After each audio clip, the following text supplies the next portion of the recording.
Get that dirty kid out of my conference room, now! Garrett Caldwell's voice sliced through the executive meeting like a whip. He pointed at the 11-year-old black boy kneeling by the wall, scrubbing marble with oversized rubber gloves. This is a $100 million crisis, not a daycare for the help's children. 50 security experts turned to stare. The boy's hands froze mid-wipe. "I'm so sorry, Mr. Caldwell." Clara Johnson stepped forward, voice shaking. "School closed today. I had nowhere to leave him. He's just helping me clean quietly." "I don't pay you to make excuses." Garrett's lip curled. "Look at him. He probably can't even read the words in that vault. These people don't belong in rooms where decisions worth millions are made." Behind him, the quantum vault pulsed red. $100 million locked inside. 24 hours until self-destruct. Nobody in that room of geniuses could open it. The boy glanced at the vault's display. His eyes caught the frequency readings, the distortion patterns. He knew exactly what was wrong. 3 days earlier, Richard Caldwell had died in his sleep. The billionaire founder of Caldwell Industries, 72 years old, built his empire from a single patent into a $5 billion technology conglomerate. His death should have been simple. Read the will, divide the assets, move forward. But Richard Caldwell had installed a quantum vault in his private study. Inside it, he'd placed master encryption keys to the company's entire patent portfolio. Cryptocurrency wallets worth $100 million. Legal documents controlling overseas subsidiaries. And he'd died before teaching anyone else how to open it. The vault used quantum biometric resonance. It read microscopic vibrations of a person's nervous system, heartbeat patterns, even electrical signatures of thoughts. Richard had designed it to open only for someone it recognized on every level: body, mind, and emotion. Garrett had assumed it would open for him. He was the son, the heir, the CEO. It didn't. Now they had 24 hours left before the vault's self-destruct protocol activated. An electromagnetic pulse would corrupt every drive, every key, every document inside, irreversibly. Clara Johnson had worked in the Caldwell mansion for 30 years. Started at 28, a single mother who needed steady work.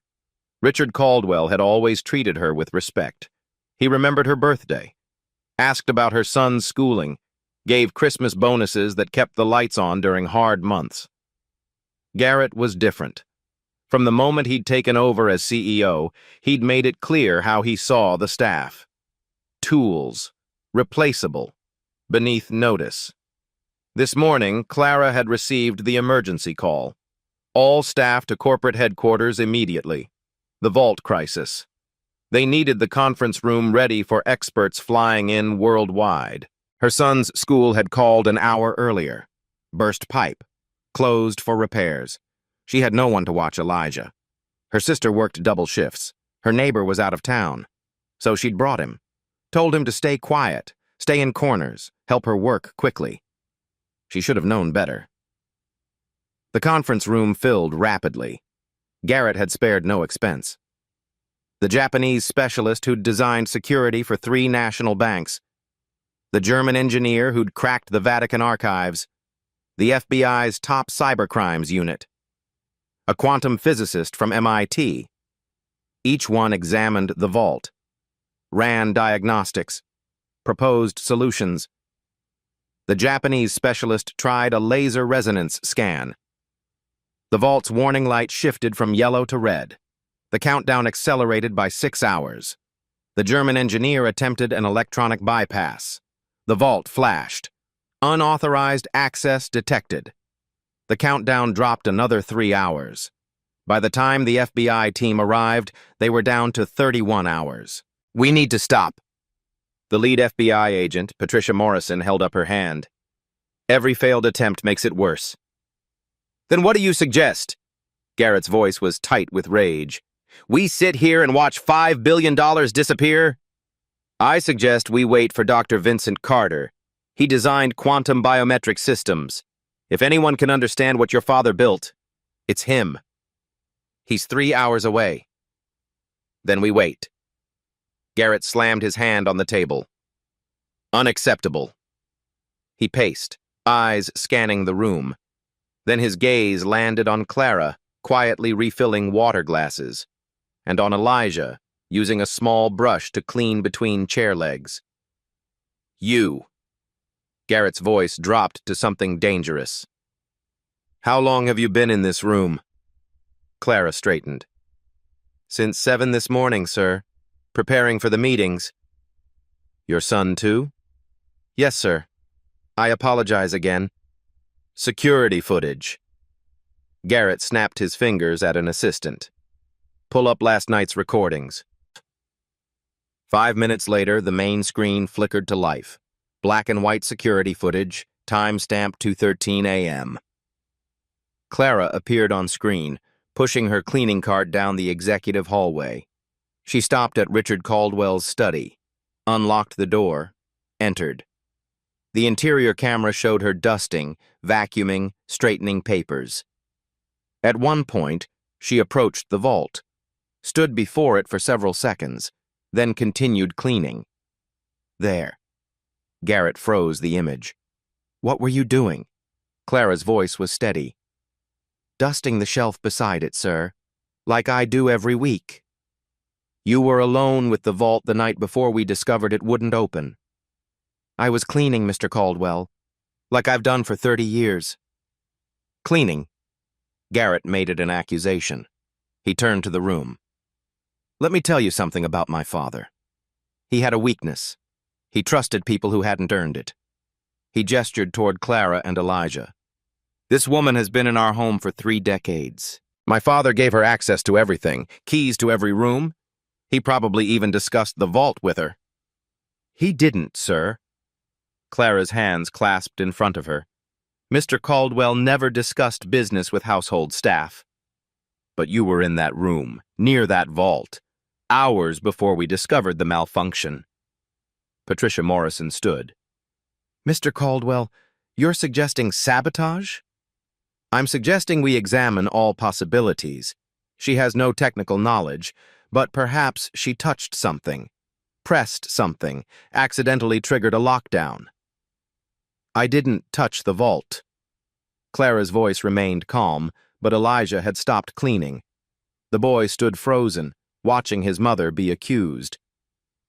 Maybe you don't remember. Garrett stepped closer. Or maybe. His eyes shifted to Elijah. Maybe someone else did. Children touch things they shouldn't. The room went quiet. My son has never been in that study, Clara said carefully. So you say. Garrett turned to the experts. This vault worked perfectly until 3 days ago. My father tested it weekly. The only variable is his death and the presence of unauthorized individuals near it. I'm not unauthorized. Clara's voice cracked slightly. I have keys. I have permission. I've had that for 30 years. Permission to clean. Not permission to touch technology you can't possibly understand. The MIT physicist cleared his throat. With respect, the vault's malfunction is likely related to the biometric system failing to adapt after your father's death. It's a design flaw, not sabotage. Then why did it work fine the day before he died? No one answered. Garrett pulled out his phone. I'm calling security. I want Clara Johnson and her son detained until we resolve this. You can't detain us. Clara's voice strengthened. We've done nothing wrong. You were in the room. That makes you suspect. Suspects of what? Patricia Morrison's voice was sharp. Cleaning? This is absurd. This is my company, my building, my decision. Elijah stepped forward. We didn't touch anything. Every eye turned to the 11-year-old. Garrett's lip curled. The child speaks. Tell me, boy, do you even know what that machine does? Elijah's jaw tightened. His mother reached for his arm, but he stood his ground. I know it's a quantum vault. Model X7. Uses bioresonance technology to read neural patterns and cardiac rhythms. The room went dead silent. Garrett blinked. What did you just say? I said it's... I heard what you said. Garrett looked at Clara. You coached him. Told him what to say. I didn't. Elijah's voice grew stronger. I read about it. Read about it. Garrett laughed without humor. Where exactly would a child like you read about classified quantum security systems?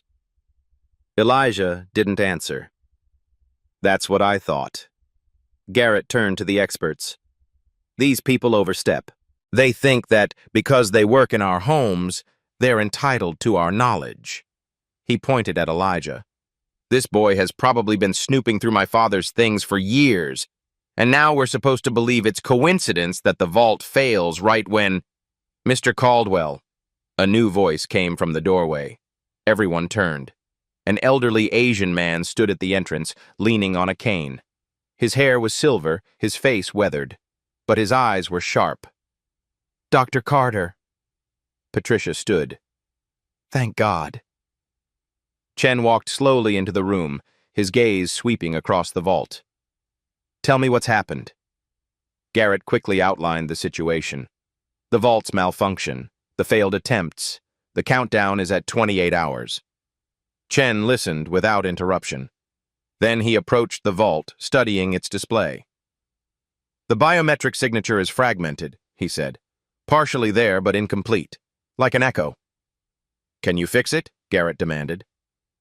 I don't know. This is more sophisticated than anything I've seen.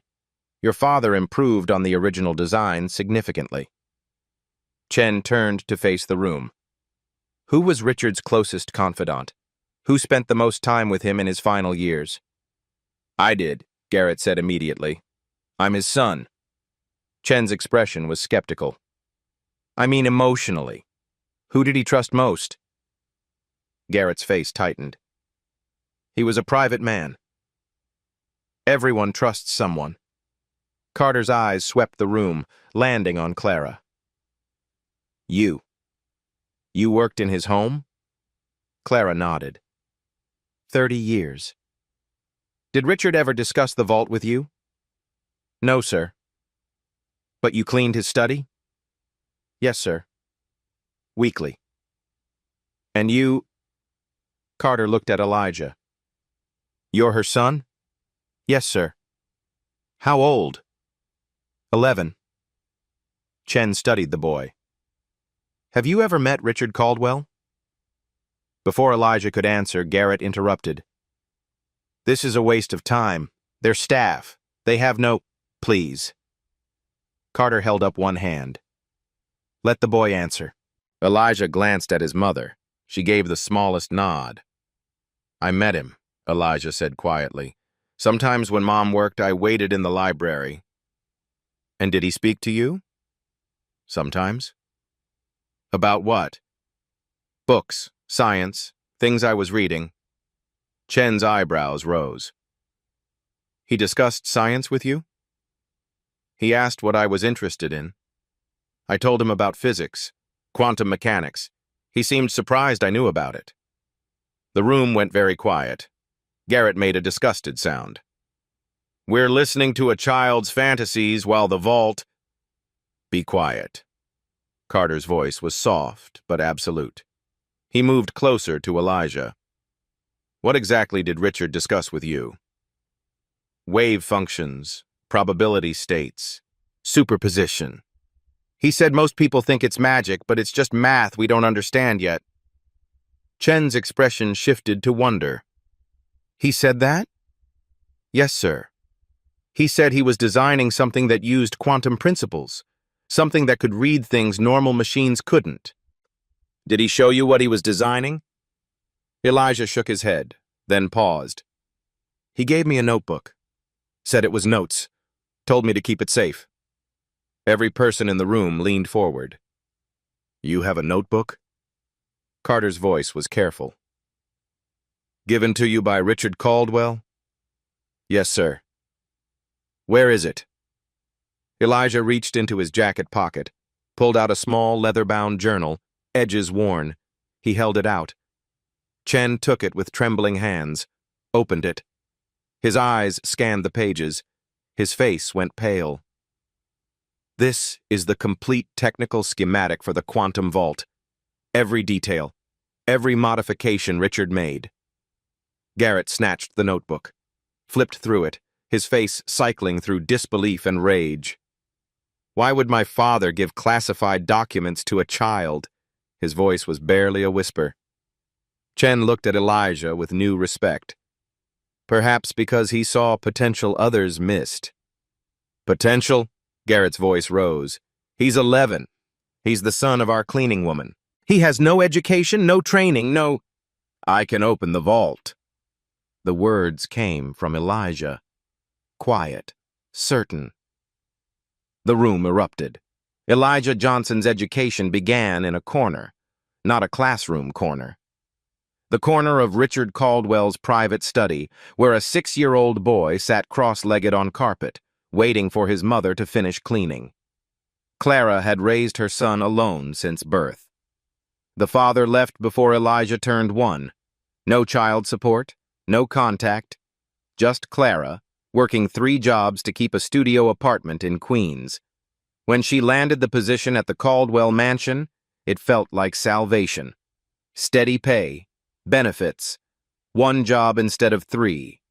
But it meant long hours, and sometimes bringing Elijah with her. Stay quiet, she'd tell him. Sit in corners. Don't touch anything. Read your books. Elijah always listened. Good behavior meant his mother kept her job. Her job meant they kept their apartment. Their apartment meant safety. So he sat, and he read. At 4, Elijah taught himself to read using grocery circulars and subway ads. By 5, chapter books. By 6, he'd exhausted the children's library and moved to adult nonfiction. Science fascinated him most. The way the universe followed rules, patterns, mathematics explaining everything from falling apples to distant galaxies. The Caldwell mansion had a library that made public libraries look like closets. 3 floors, thousands of volumes. First editions worth more than Clara earned in a year. Richard Caldwell told her once that Elijah was welcome to read anything. Just be careful. Put books back where he found them. So while Clara cleaned, Elijah explored. Stephen Hawking at 7, Einstein at 8. By 9, graduate-level physics textbooks, teaching himself equations most adults would never understand. He didn't tell anyone. What was the point? He was the cleaning woman's son. Nobody cared what he knew. Except Richard Caldwell noticed. It happened on a Saturday morning. Clara polished silver in the dining room. Elijah sat in the study reading Introduction to Quantum Field Theory. The door opened. Richard walked in, expecting an empty room. He stopped. Hello, Elijah. Elijah jumped up, nearly dropping the book. I'm sorry, sir. I was just... reading. Richard smiled. May I ask what you're reading? Elijah showed him the cover, face burning, waiting to be told it was too advanced. Richard's eyebrows rose. That's a graduate text. Are you understanding it? Some of it. Elijah's voice was barely audible. Math is hard, but the concepts make sense. Which concepts? Wave-particle duality, quantum superposition, how particles exist in multiple states until observed. Richard sat down slowly. You're 9 years old. Yes, sir. And you understand quantum superposition. I think so. It's like reality isn't fixed until we look at it. Everything is probability until observation forces it to choose. Richard was quiet. Then he leaned forward. What else are you interested in? That conversation lasted an hour, then another hour the next Saturday, and the Saturday after. Richard never told anyone, not his son, not the staff, not even Clara, though he suspected she knew. He began leaving books out for Elijah, real textbooks, engineering manuals, technical journals, articles about biometric security, quantum encryption, neural pattern recognition. Elijah devoured them all. "Why do you like learning this?" Richard asked once. Elijah thought carefully. "Because it makes sense. Numbers don't lie. Science doesn't care who you are or where you come from. It just is." "That's very wise." "Mom says I have to be wise. We can't afford for me to be foolish." Richard's expression grew sad. "Your mother is remarkable. She works hard." The hardest workers are often least appreciated. Richard pulled a leather notebook from his desk. "Elijah, the world will try to make you feel small. People will look at where you come from and decide what you're capable of." "I know, sir." "But capability isn't about credentials. It's about curiosity, willingness to learn, courage to try." He handed the notebook to Elijah. "I'm designing something revolutionary, a security system that doesn't just read fingerprints, it reads emotion, connection, trust." Elijah opened it. Pages of schematics, equations, theoretical frameworks. "This is incredible. It's also a secret. My son doesn't know. My engineers don't know. But I'm showing you because you'll understand it in ways they never could." "Why me?" "Because you learn for the love of learning. Not for money. Not for status. That's the rarest gift." Richard's voice grew serious. "I'm going to teach you everything about this system. But you must promise 2 things." "Anything, sir." "First, tell no one. This stays between us." "I promise." "Second, never let anyone convince you that you're less than you are. You have a brilliant mind. Don't let the world waste it." Elijah's eyes burned with emotion he didn't understand yet. Gratitude, hope, something bigger. "I won't, sir." "Good. Now let me show you what quantum biometric resonance really means." For the next year, every Saturday became a secret classroom. Richard taught. Elijah learned. Richard Caldwell was teaching the son his own son had never been. 3 weeks before Richard died, during their last session, the old man looked at Elijah with tired eyes. "If something happens to me, this vault will lock. It's designed to protect what's inside until the right person opens it." "You mean Mr. Garrett?" "No." Richard's voice was firm. "I mean someone who understands what I built. Someone who sees past the technology to the heart of it." He placed his hand on Elijah's shoulder. "If they need help, if the vault won't open, don't be afraid to try. You know this system better than anyone alive." "But I'm just—" "Don't finish that sentence. You're not just anything. You're Elijah Johnson. You're brilliant. You're capable. And you're exactly who I trust." Those were the last words Richard Caldwell ever said to him. Now, standing in a conference room full of experts who'd failed, Elijah heard those words again. "You're exactly who I trust. I can open the vault." The words hung in the air like a grenade with the pin pulled. For 3 seconds, nobody moved. Then Garrett laughed, sharp, bitter, disbelieving. "You!" He pointed at Elijah. "An 11-year-old child. You think you can open a vault that 15 of the world's top experts couldn't crack?" Elijah's voice was steady. "Yes, sir." "Based on what? A notebook? Some conversations with an old man who felt sorry for you?" "Based on understanding how it works." Garrett turned to the room, arms spread wide. "Ladies and gentlemen, we've reached peak absurdity. We're now taking security advice from the help's child." The German engineer shifted uncomfortably. "Mr. Caldwell, perhaps we should—" "Should what? Let him touch $100 million vault? Let him trigger the final security lockdown?" Garrett's face reddened. "This isn't a science fair project. This is my company, my inheritance." Dr. Carter spoke quietly. "The boy has your father's technical manual. He clearly understands. He memorized some words." Garrett's voice rose. That doesn't mean he comprehends actual mechanisms. Would you let a child perform surgery because they read a medical textbook? Patricia Morrison stood.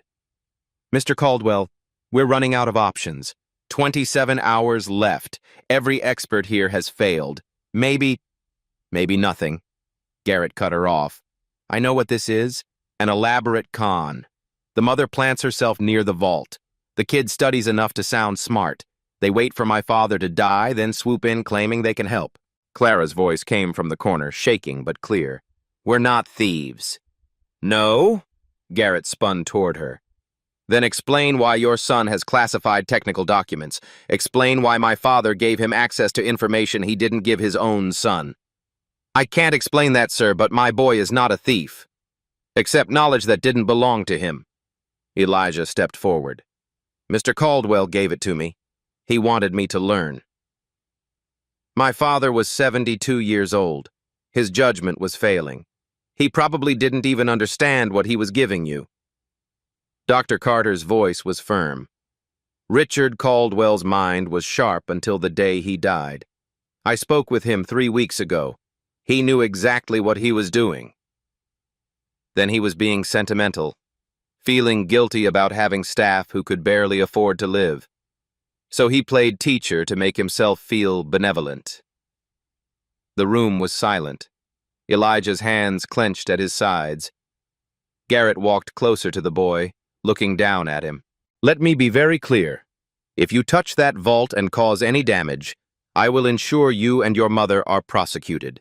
Destruction of corporate property, industrial sabotage. You'll both go to prison. Garrett, Patricia's voice was sharp. He's a child.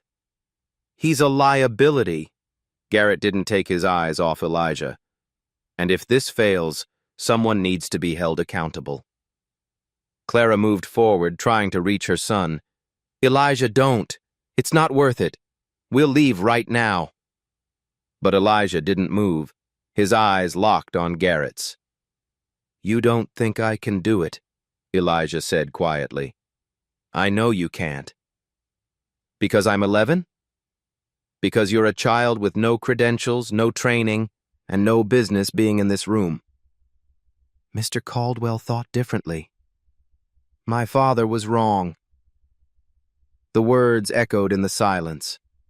Dr. Carter stood slowly, leaning on his cane.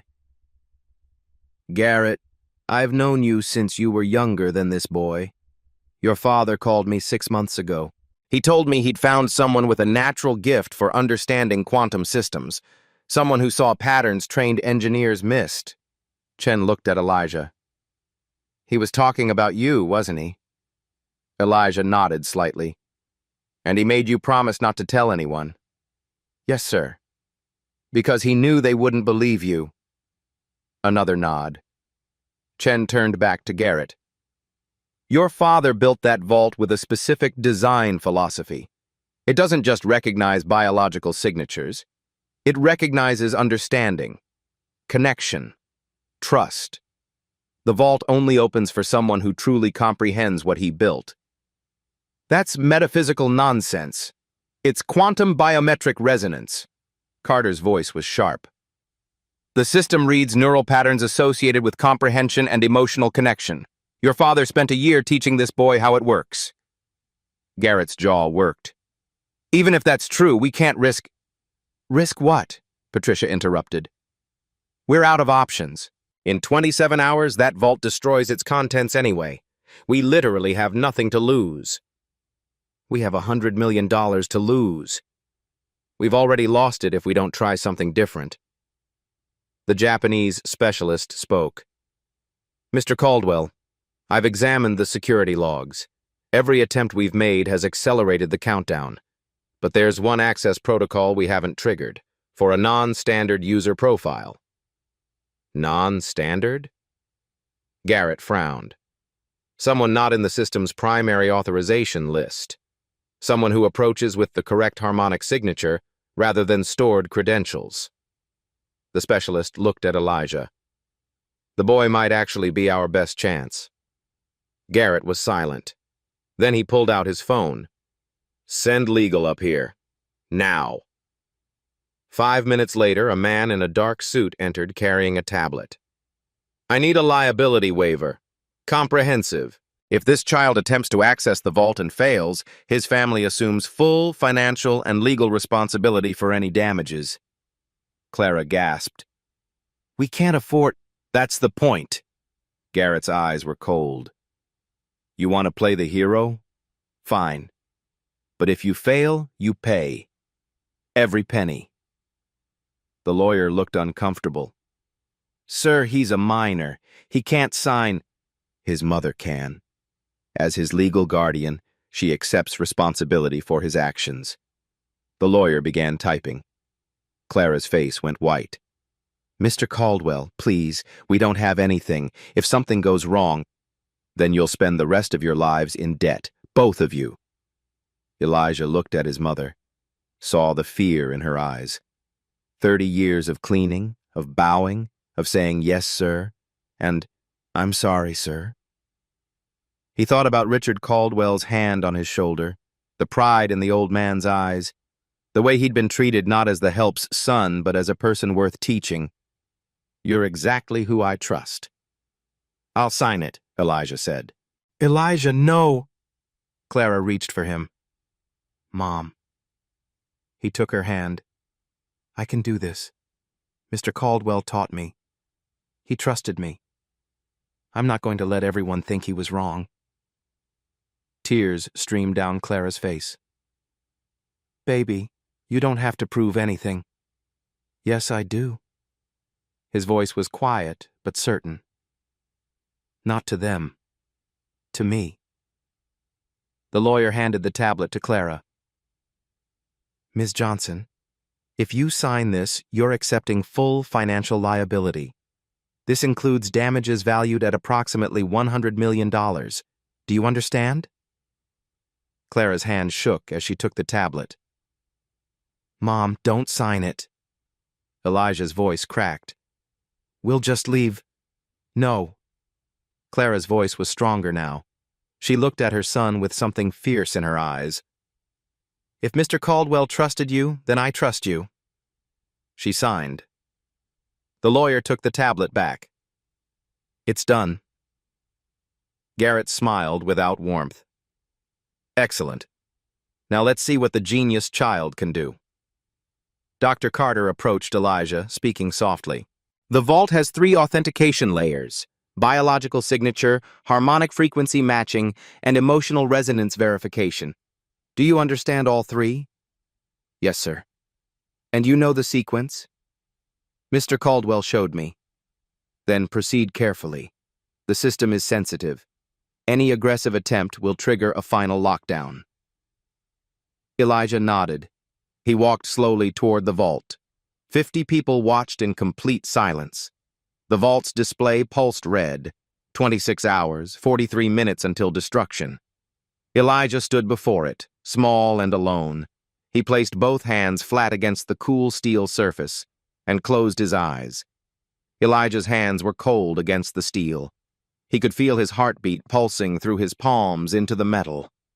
The vault hummed, a low frequency that most people in the room couldn't hear, but Elijah heard it. He'd been trained to hear it. What's he doing? Someone whispered. Quiet. Dr. Carter's voice was firm. Elijah kept his eyes closed, listening. Not with his ears. With everything Richard Caldwell had taught him. The vault wasn't broken. It was confused. He could feel it in the harmonic distortion, the way the frequency wavered, searching for something it couldn't find, like a dog waiting for an owner who would never come home. After 2 minutes, Elijah opened his eyes and stepped back. Well? Garrett's voice was sharp with impatience. Did you have a nice meditation session? Elijah ignored him. He turned to Dr. Carter. The vault isn't malfunctioning. It's responding exactly as designed. Chen's eyebrows rose. Explain. The biometric system has 3 authentication layers. The first layer is biological. DNA signature, fingerprint, retinal scan. That part works fine. Elijah pointed to the vault's display panel. See this reading? 0.74 resonance match. That means the vault detects biological material from Mr. Caldwell. Probably skin cells, hair follicles, traces left from when he touched it last. The MIT physicist leaned forward. That's actually correct. The residual biological signature is still present. But it's not enough to open the vault, Elijah continued, because the second layer is harmonic frequency matching. The vault reads the electrical signature of the user's nervous system, heartbeat pattern, neural activity, the specific rhythm of how their body functions. He touched the screen, pulling up a waveform display. This is what Mr. Caldwell's signature looked like when he was alive. See the pattern? Consistent rhythm at 1.4 kilohertz, stable neural baseline. Garrett moved closer despite himself. And now? Now there's no active signature, just the echo of the old one. The vault knows Mr. Caldwell is gone. It's locked itself into protection mode, waiting for the correct living signature to match against. Patricia Morrison spoke up. But we tried that. I tried. Garrett tried. Why didn't it accept any of us? Because of the third layer. Elijah's voice was quiet. Emotional resonance verification. The room went still. That's not real technology, Garrett said flatly. Emotions aren't quantifiable. Yes, they are. Elijah turned to face him. Brain activity creates electrical patterns. Different emotions create different patterns. Fear looks different from joy. Anger looks different from trust. Mr. Caldwell designed the vault to read those patterns. Dr. Carter's voice was filled with wonder. He actually did it. He created a system that reads emotional authenticity. Not just authenticity. Elijah's voice grew stronger. Connection. The vault doesn't just check if you're telling the truth. It checks if you have a genuine emotional connection to Mr. Caldwell, if you understood him, if you cared about him beyond his money. The words landed like stones in water. Garrett's face went white, then red. That's absurd. I'm his son. I'm his... Of course I cared. The vault doesn't think so. Silence. Elijah held Garrett's gaze. That's why nobody here could open it. You're all qualified. You're all authorized. But none of you had the emotional connection Mr. Caldwell programmed it to recognize. And you think you do? Garrett's voice dripped with contempt. You think a few Saturday conversations make you more connected to my father than his own son? I don't think anything. The vault will decide. Patricia cleared her throat. Elijah, you said the vault is responding as designed, but it's still locked. How do we fix that? We don't fix it. We are satisfied. Meaning? Meaning we give it what it's looking for. A living person with the correct biological markers, harmonic frequency, and emotional resonance. The Japanese specialist frowned. But Mr. Caldwell is dead. His signature doesn't exist anymore. His exact signature doesn't. Elijah walked back to the vault.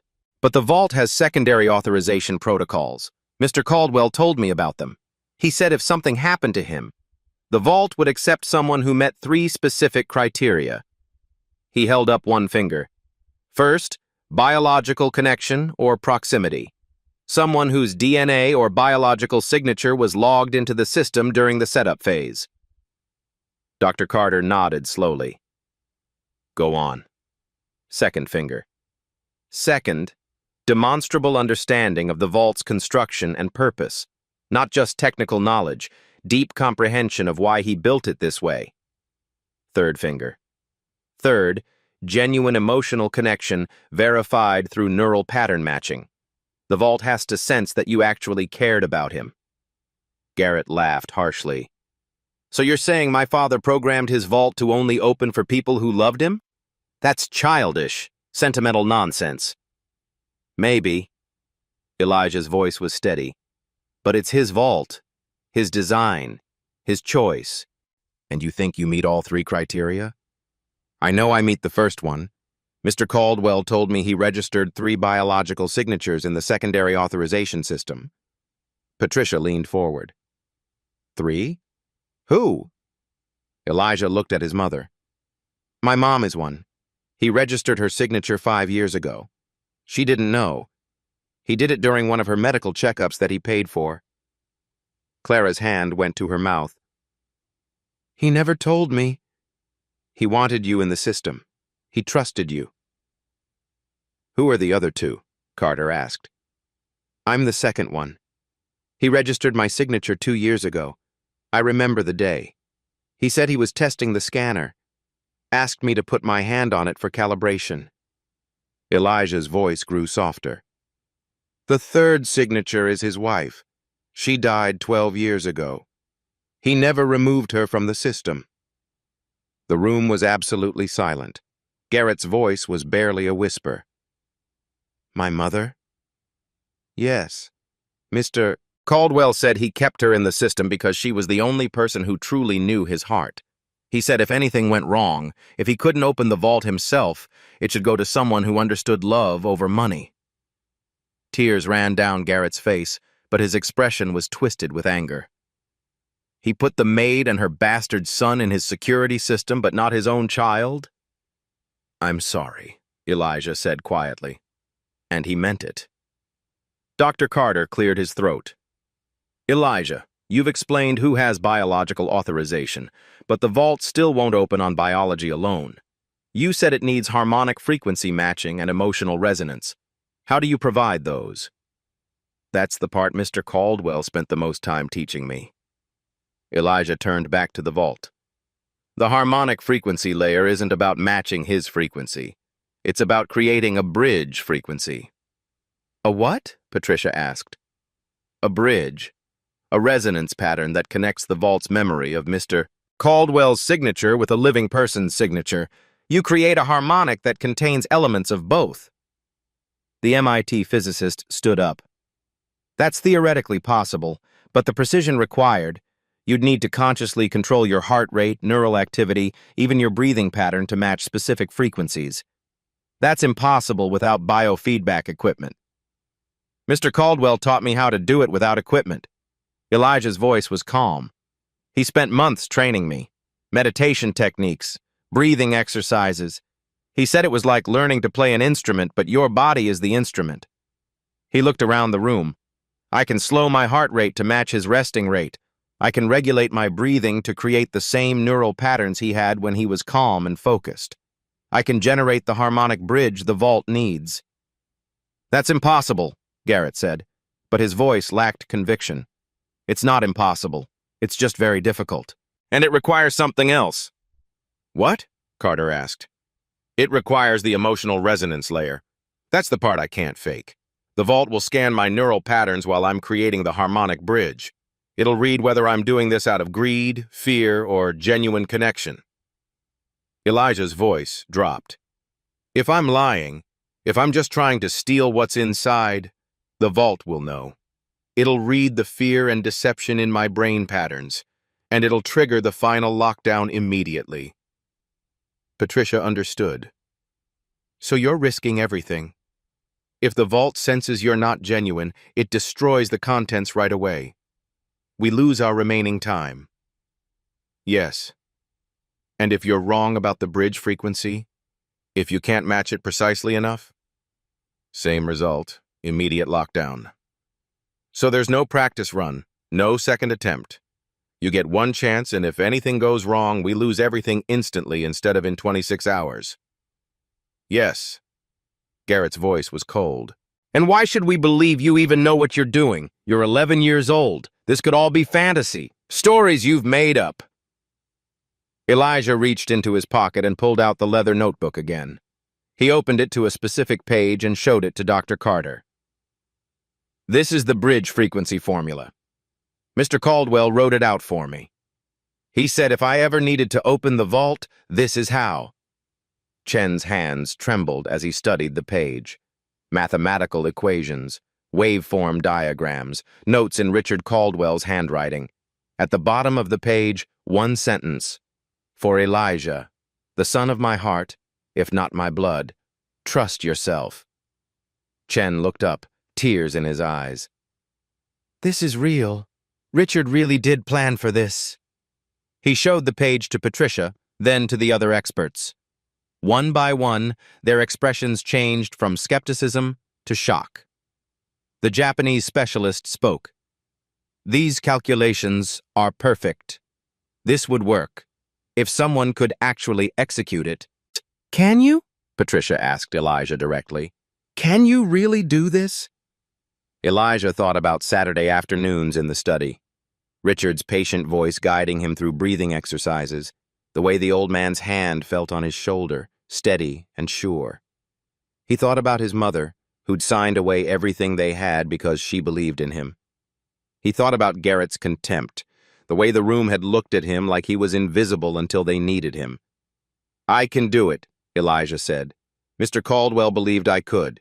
That's enough. Dr. Carter placed his hand on the boy's shoulder. Then we trust you. Show us what Richard taught you. Elijah approached the vault one more time.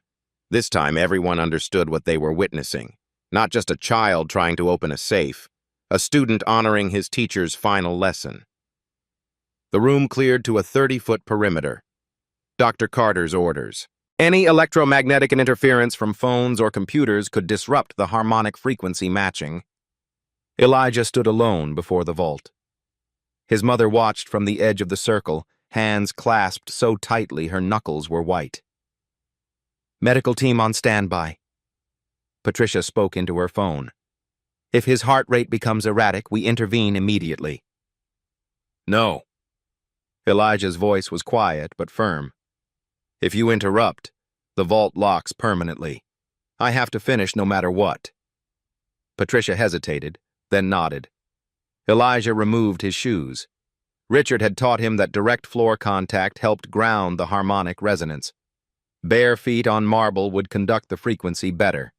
He pulled the worn leather notebook from his pocket one last time, opened it to the page with his name, ran his fingers over Richard's handwriting. Then he set it beside him. He placed both palms flat against the vault's biometric panel. The steel was cool, smooth. It began to warm under his touch. The vault's display flickered. Biological scan in progress. 30 seconds passed. Secondary authorization recognized. Elijah Johnson. A murmur ran through the crowd. Phase 1 complete, Dr. Carter whispered. Now came the hard part. Elijah closed his eyes, began the breathing technique Richard had taught him. 4 counts in through the nose, hold for 7, 8 counts out through the mouth. His heartbeat, racing with nervousness, began to slow. Dr. Carter watched a medical monitor. His heart rate is dropping, 90 beats per minute, 85, 80. The breathing continued, steady, controlled. 75, 72. Richard's resting heart rate had been 72 beats per minute. He's matching it, the MIT physicist whispered. He's actually matching the target frequency. Elijah's consciousness shifted. He stopped thinking about the people watching, stopped thinking about the liability waiver, stopped thinking about Garrett's contempt. He thought about Saturday afternoons, Richard's study, smelling of old books and lemon polish, sunlight through tall windows, the old man's patient voice explaining quantum superposition. The universe doesn't exist in fixed states until we observe it, Elijah. Reality is fluid. Possibility is everything. The memory felt real. The vault's display changed. Harmonic frequency analysis in progress.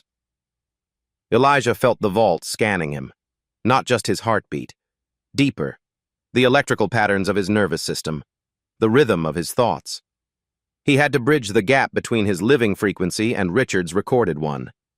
He began the harmonic visualization Richard had taught him, imagining his heartbeat as a waveform, seeing it in his mind, the peaks and valleys of each pulse, then imagining Richard's waveform beside it.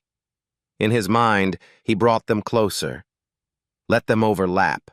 Let them resonate. The vault began to hum, a sound so low it was more felt than heard. The marble floor vibrated beneath Elijah's bare feet. "What's happening?" Garrett's voice was tense.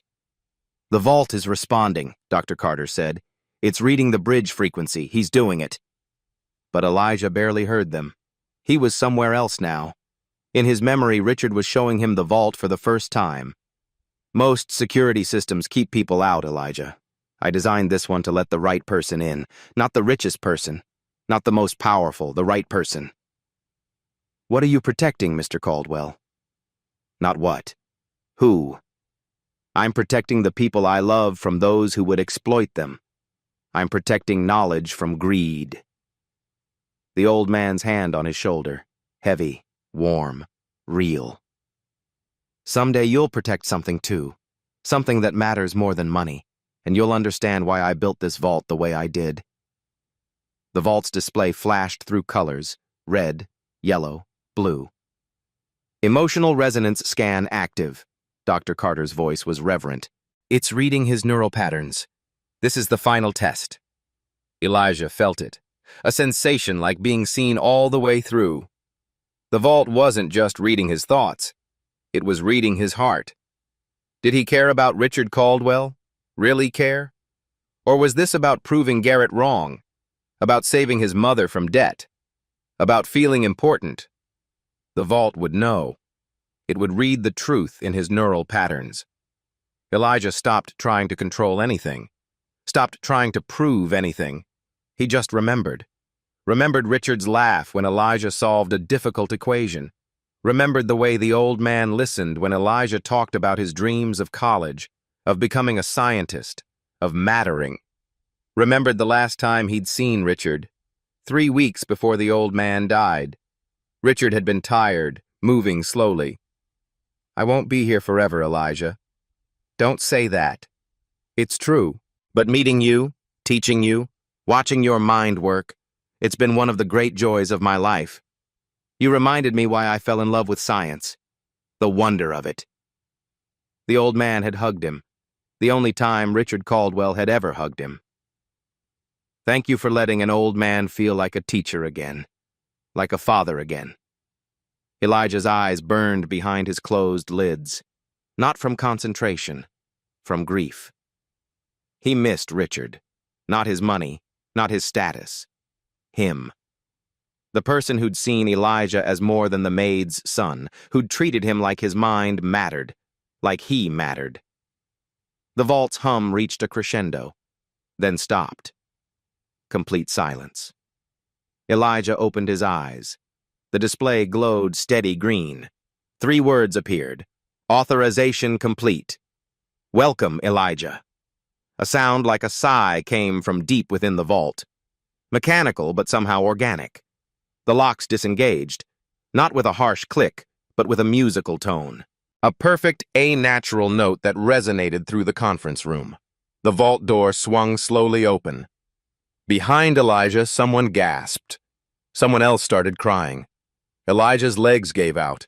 He sank to his knees, hands sliding down the vault's surface. He'd done it. The vault was open. For 5 seconds, nobody moved. Then Dr. Carter broke the silence. "He did it. My God, he actually did it." The room erupted.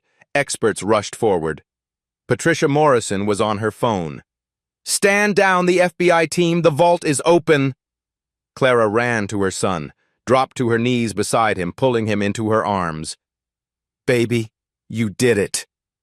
Elijah couldn't speak. His body shook from the effort. His heart was still pounding. Dr. Carter approached the vault carefully, peered inside. His face went pale. Then he smiled. "It's all here. Every file, every key, every document, all intact."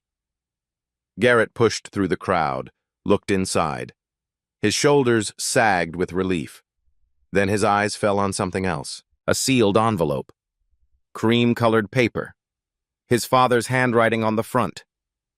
"To be read aloud upon opening of this vault." Garrett reached for it, but Dr. Carter was faster. "I'll read it," Carter said firmly. "That's what it says. Read aloud." He broke the seal, unfolded the letter. cleared his throat. To whom it may concern. If you're reading this, my quantum vault has been opened.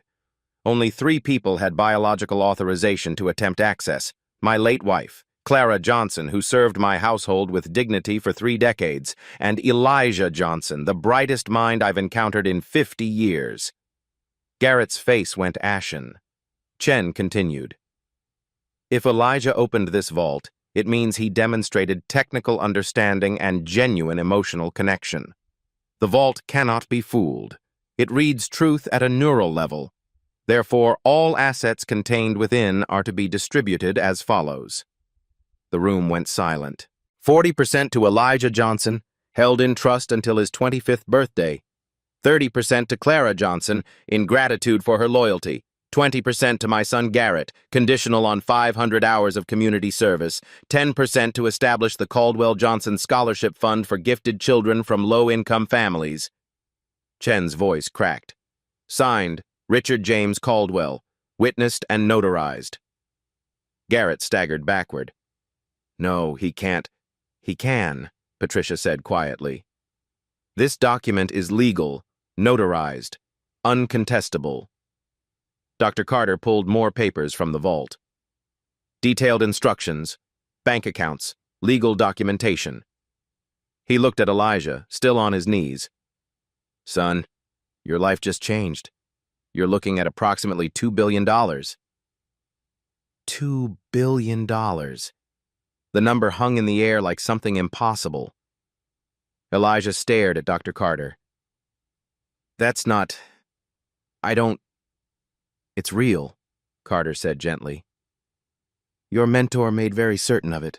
Garrett's face had gone from red to white to gray. This is insane. My father was manipulated. That boy, that family. They took advantage of an elderly man. Your father wasn't senile, Patricia said sharply. I worked with him 4 months ago. His mind was sharp. Then he was coerced. There's no explanation for why he'd give billions to them. The explanation is in the letter, Dr. Carter said. Richard valued character over blood. He chose to reward the person who understood what he built. I'm his son. And you received 20%, conditional on changed character. Carter's voice was firm. Which you haven't demonstrated. Garrett's hands clenched. I'll fight this. I'll contest the will. I'll prove incompetence. You can try. Patricia pulled out her phone. But I've been recording this meeting. Company protocol. She played back audio. Garrett's voice, clear and damning. These people don't belong in rooms where real decisions are made. He's probably been snooping through my father's things for years. These people understand MOPS, not quantum encryption. Patricia stopped the playback. You've spent 2 hours disparaging this child, threatening his family, demonstrating exactly the character your father feared. Dr. Carter pulled another document from the vault. Richard left detailed documentation, dated entries going back 3 years. He read aloud. March 15th. Garrett fired 3 single mothers today for insufficient productivity. All had exemplary reviews. When confronted, he called them dead weight. I fear my son has lost sight of what makes a company valuable. Another entry. September 2nd. Caught Garrett berating Clara for a water glass placement. Called her incompetent in front of guests. I've never been more ashamed. Each entry was another nail. Evidence that Richard had watched his son with growing disappointment. The final entry was dated 2 weeks before Richard's death. I've made my decision. Garrett will inherit enough to live comfortably, but not enough to build an empire on cruelty. The bulk goes to those who understand money is a tool, not a measure of worth. To Clara, who raised a brilliant son on poverty wages. To Elijah, who has the mind to change the world. They deserve this. Garrett has squandered his chance. The room was silent. Garrett's voice was barely a whisper. He really hated me. He didn't hate you, Carter said quietly. He was disappointed. There's a difference. He gave billions to strangers. He gave billions to people who treated others with dignity. Carter closed the folder. You can contest this, but every entry will be evidence. Every witness here will testify. You'll lose, Garrett, publicly. Patricia nodded. Accept the 20%. Complete the community service. Learn what your father tried to teach. Garrett looked around the room. 50 faces staring back, some with pity, some with contempt, none with support. He looked at Elijah, still kneeling by the vault with his mother. For a moment, something flickered in his eyes. Shame, maybe. Recognition. Then it hardened back to resentment. Keep the money, he said. You'll waste it anyway. People like you always do. 5 years you'll be broke, begging for your old jobs back. He turned toward the door. Dr. Carter called after him. Garrett, your father left you a personal letter. Don't you want it? Garrett stopped. What does it say? I don't know. It's sealed, addressed to you. Chen held out a small envelope. Garrett stared at it, then walked back and took it. He opened it right there, read silently. His face crumpled, just for a second. Then he folded the letter, put it in his pocket, and left without another word. Nobody asked what it said. Some things were meant to stay private. 1 year later, the Caldwell-Johnson Academy opened its doors to 500 students, kids who tested gifted but couldn't afford programs. Elijah, 12 now, stood at the ribbon-cutting ceremony. Mr. Caldwell taught me that talent lives everywhere, he said to the cameras. In mansions and in corners where kids wait for their parents to finish cleaning. This school exists because one person saw me when I was invisible. Behind him, a banner, where talent meets opportunity. Clara stood in the front row, tears of pride streaming. That night, Elijah found a final message in Richard's notebook. This money is a responsibility. Be someone else's chance. See the invisible. Make me proud. R.C. Elijah touched the words. I promise, he whispered. If this story moved you, comment about a time you were underestimated. Subscribe if you believe everyone deserves someone who sees their potential. Sharp-eyed viewers, rewatch 347. There's a detail most miss. Share this with someone who needs to hear it. At Black Voices Uncut, we don't polish away the pain or water down the message. We tell it like it is because the truth deserves nothing less. If today's story spoke to you, click like, join the conversation in the comments, and subscribe so you'll be here for the next Uncut Voice.